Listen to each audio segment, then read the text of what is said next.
Good afternoon, everyone, and welcome again to another segment of ChildLink's live chats. This week, we'll really be focusing on the reintegration of children into families. And we have with us today Miss Yolette, who will be giving us some information on what that process looks like, what are some things we have to consider, and what are some things that we should generally be mindful about when it comes to reintegrating children into families. So Yolette, for those who might not be familiar with you, would you mind briefly introducing yourself? Hi, good afternoon, everyone. My name is Yolette Hines, and I am presently a family counselor at ChildLink. I've been with ChildLink for the past 3 years under 2 projects I was involved in presently, the RSR, which is the Reintegration, Safeguarding, and Recovery Project. And I'm now working as a family counselor under the Community Responding in Emergency Project. And both of the projects work hand in hand because they focus on reintegration of children from institutional care to home care or family-based care. Thanks so much, Yolette, and it's really great to have you here today. I mean, working in that particular area. I know you'll have a wealth of knowledge to share with us, and I'm really looking forward to it too, because I will admit that I don't know much about reintegration when it comes to children, so it would be interesting to learn more about the topic in general. So one of my first questions is concerning what usually are the factors that you've seen that has contributed towards children being removed from their homes in the first place? Okay. So some of the factors, first I want the audience to understand when it comes to the removal of children from their families or from homes, Child Protection Agency, this is the CPA, Child Care and Protection Agency, is the governing body that determines if a child would be removed from the home to their and placed in institutional care. Before I go on, can you see me, Akola? No, I cannot. I'm not I'm looking at it and I have the screen. I'm actually pressing on it, but I'm not seeing myself. So I was wondering. I'm not seeing you. All right. While I speak, I'll try to adjust so the audience can see my face as well. But as we go on, ChildLink is collaborating with the Child Care and Protection Agency when it comes to the reunification or when it comes to reintegrating children from institutional care to home-based care. So some of the factors why Child Care and Protection Agency would remove a child would be cases of neglect, cases of abandonment. In some instances, if a child is molested or raped, if a child is abused, this will be physically or sexually. The Child Care and Protection Agency would, of course, do an investigation and then they'll have the child removed from the home. Please note as well, while the investigation is being done, for the knowledge that I have, the agency will try their best as well to reach out to family members before the child is actually placed in institutional care. So sometimes children are moved from, let's say, their biological family and they're placed with an aunt or uncle or any relative that is willing to take them at the time. And it's not a case where they're always placed in institutional care. But of course, we're dealing with reintegration, and most of our cases sometimes come from children being placed in the institution, the different institutions we have across Myanmar.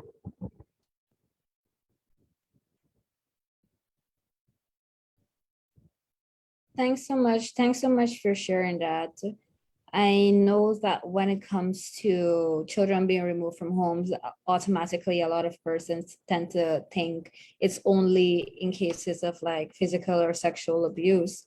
But I know you mentioned neglect is also another reason that children are usually removed from homes too. And then it made me remember there was this report a few years ago, and the rates for abuse were really high, but when you looked at it, neglect was labeled as abuse. And that was really interesting to me because at the time I also did not necessarily consider it within that sphere.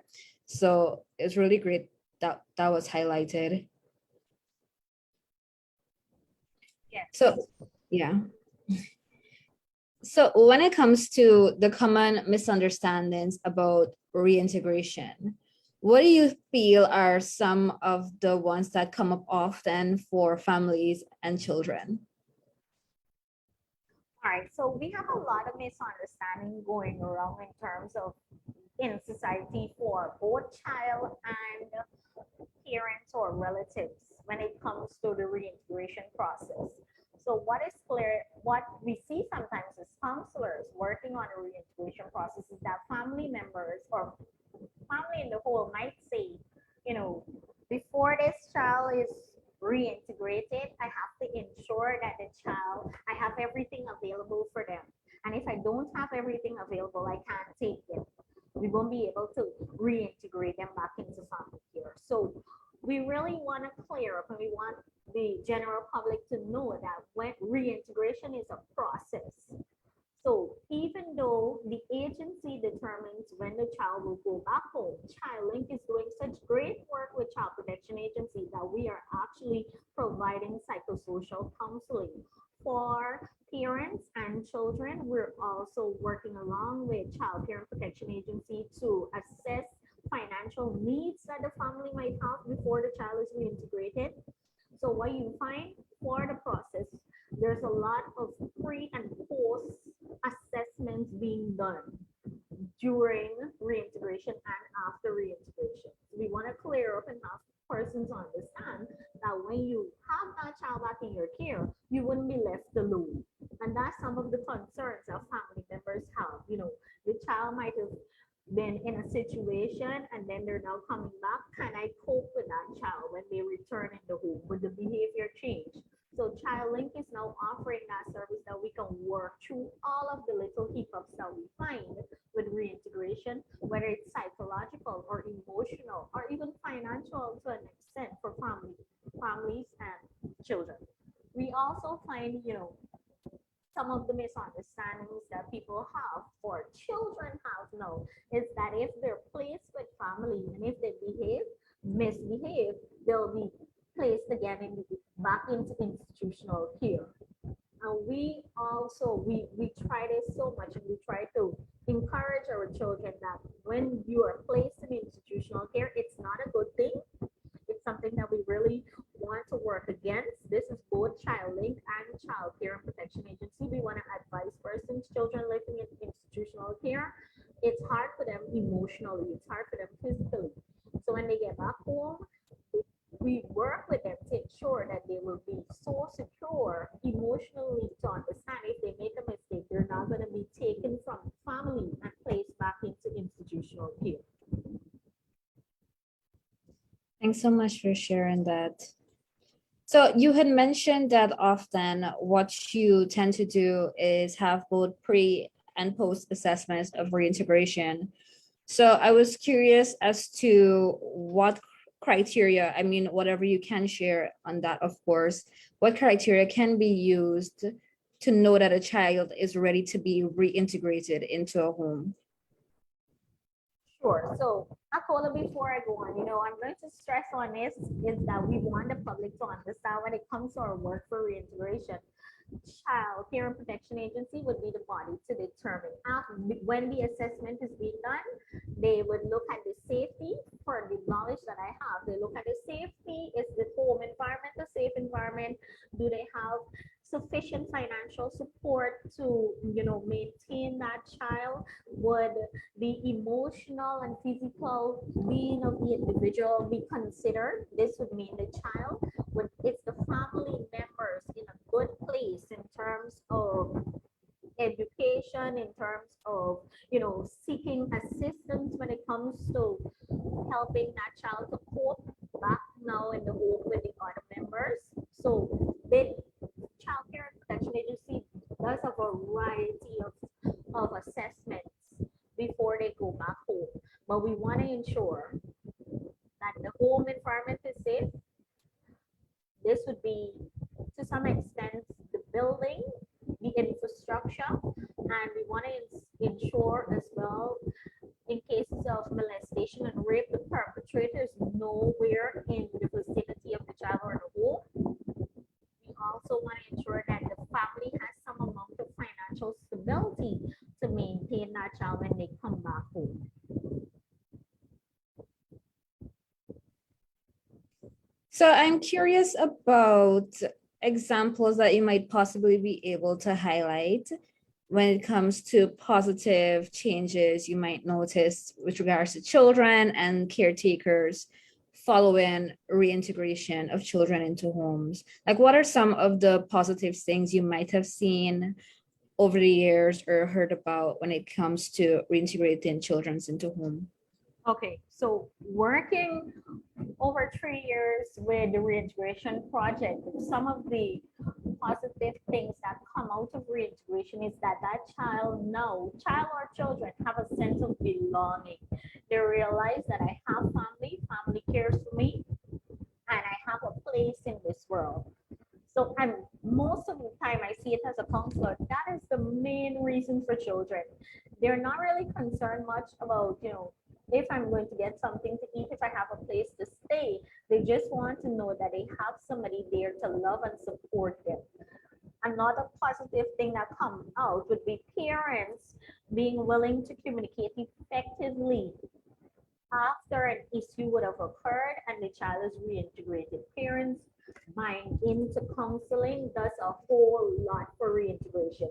Once we know whether it's biological parents or just caregivers as a whole, and we know that these caregivers are so much willing to welcome counseling and to work with us and to work with the agency to ensure that the family as a whole is physically stable, emotionally stable, counseling is at ease, and we see that as a learning process, and we definitely see that as one of our great accomplishments for reintegration.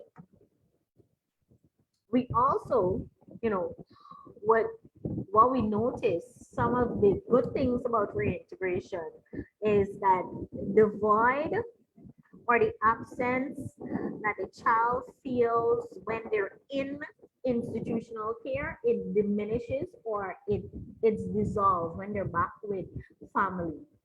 So most of the times when children are placed in institutional care, it affects them emotionally. They feel absent, they feel like they no longer exist, they feel like they have no purpose, and they're just placed in a home and placed in isolation.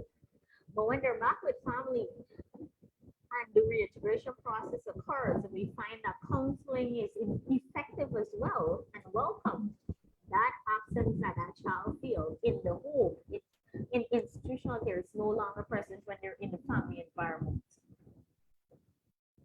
Thank you. Thanks so much for sharing that. So when it comes to, I know you said that at times children can be reintegrated into the homes of their families, but generally speaking, whether it's families or persons who have signed up to be fosters or close friends, what are some of the general tips that you would give to these caretakers when it comes to really dealing with these children and their reintegration? That's a really good question. So I really want to advise persons, family members, or caregivers as a whole accepting children from institutional care back into the home environment. Try your utmost best to be more patient, be understanding, be loving. Some of the issues that you think children would not have once they're placed in institutional care and they're back home with you, it actually still exists. And it actually still needs a lot of work to be done. Sometimes, let me give you a really vivid example of this. Some of the cases that we have, parents would say, I thought when they go into a home, they would have learned to listen. And when they're back home now, they will be a better child.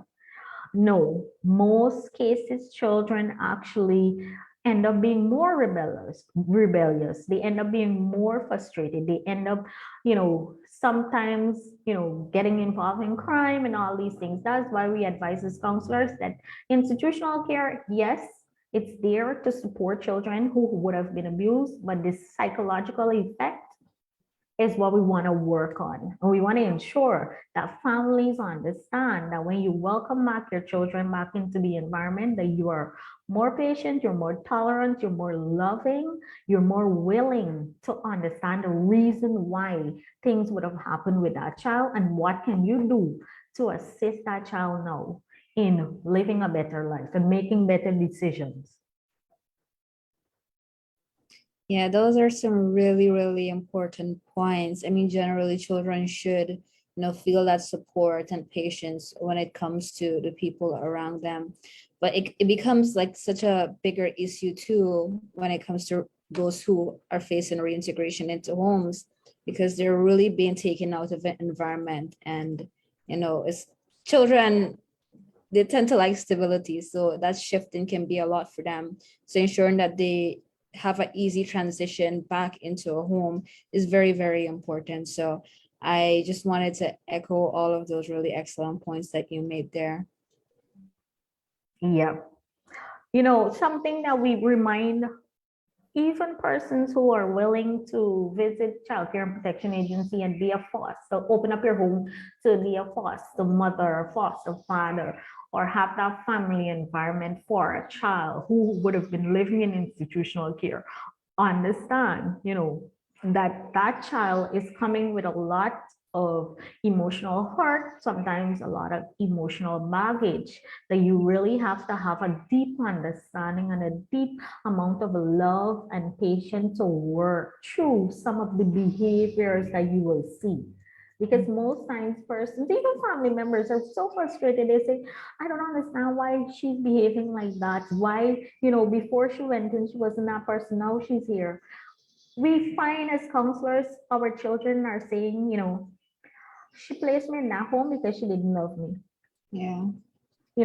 I'm living here now and I don't care about family anymore.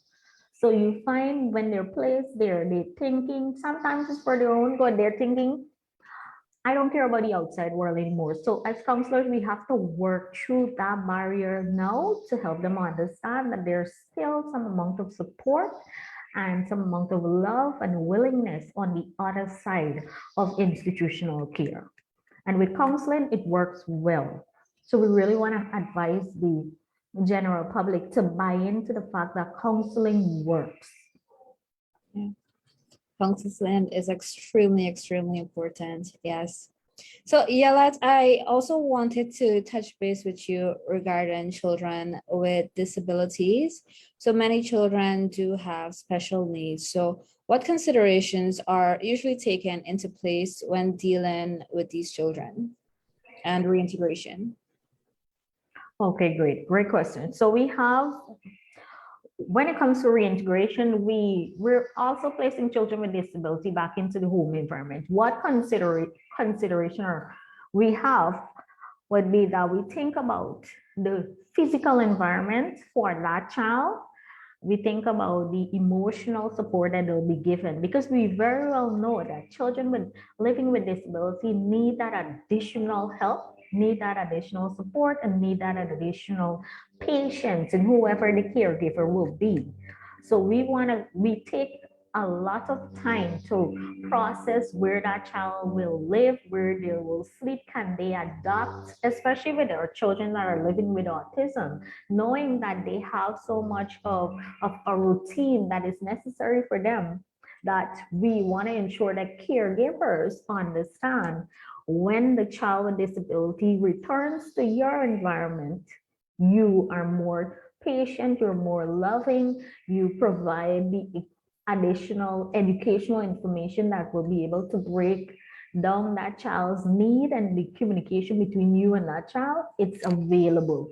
And that's where Childlink comes into play, because our One Life project, we have counselors on board who works with children with disability and works with families with children with disability. And we ensure that it's not only in the home environment when it comes to reintegration that we think about, we actually think about the school environment as well, for children with disability being reintegrated back to families. So we have counselors that will communicate with the teachers, provide counseling sessions for the teachers, provide materials for the teachers for them to understand how to communicate with that child with their disability. Thanks so much for sharing that. It's great to hear that there are specific processes and considerations taken into place when it comes to children living with disabilities. Yeah. So when it comes to some of the challenges, and these can be general or they can be specific, what are some of the challenges that you have seen or experienced when it comes to reintegrating children into families? So some of the challenges that we have is that some of our parents don't see the need for counseling. Like some of the parents would say, our families would say, you know, I have my child now, it's fine. We don't need anything else. We'll just work through whatever is happening. And that's where some of the mistakes happen again, is that counseling would be necessary because we want to understand and provide you with some amount of clarity as to the reason or the root cause for the issues in the home environment. And this is a holistic view we have as counselors because we work with everybody. So some of the challenges is that you will have a really big family and you can't have everybody buy into counseling. Some fathers will say, I'm not, you know, agreeing with counseling, or I don't have the time for counseling. You take the counseling. The mother has to take counseling with the child. And what we find, if we have one person or one parent taking counseling in a big household, some of the issues are not addressed because we want to have everybody on board, everybody participate, and you understand that counseling is given free for everybody in the family so we can work through, we can communicate well, and we can have a really nice, safe, and healthy family environment. So another challenge sometimes it's financial. You know, some of our clients have so many needs that they don't, the agency sometimes is not able to provide it right there and then. ChildLink as well may not have the finances to provide to that client for whatever need they have.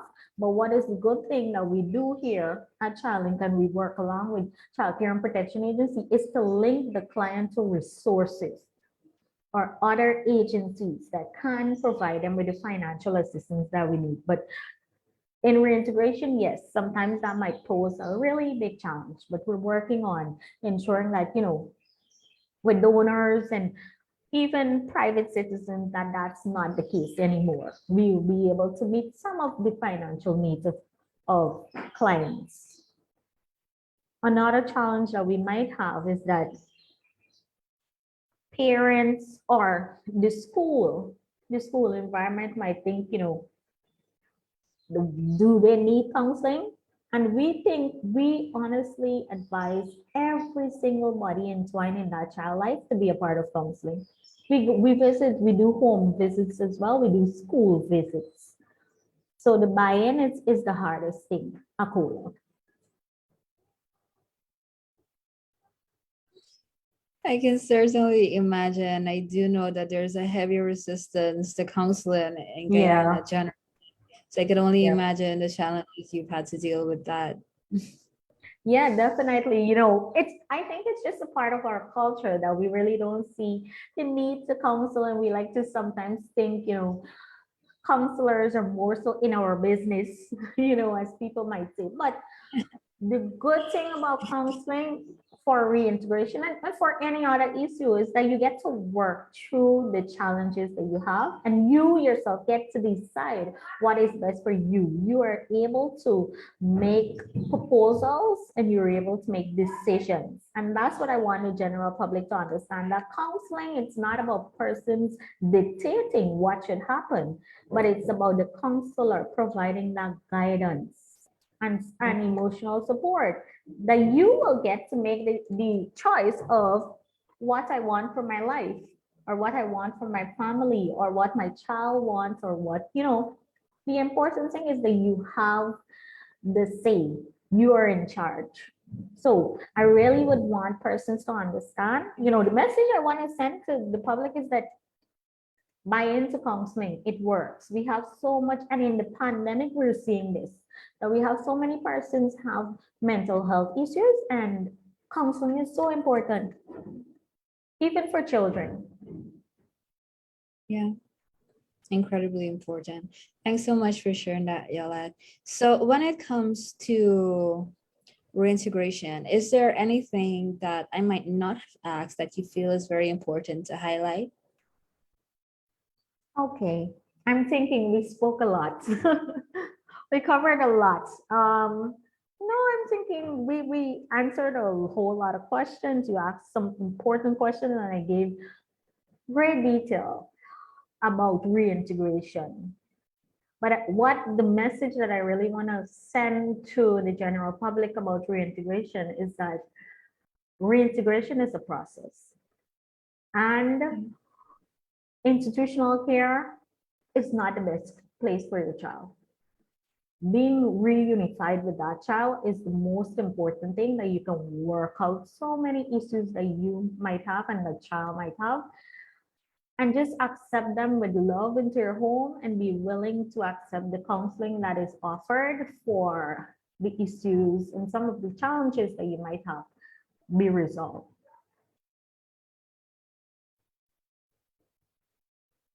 Thanks so much for leaving us with that point. I really want to thank you for being here today and sharing these great insights with us. It was incredibly insightful, and the work you do is really, really important. So thanks so much once again for your time and being here. You're welcome. All right. Take care. Bye. You too, Akola. Bye.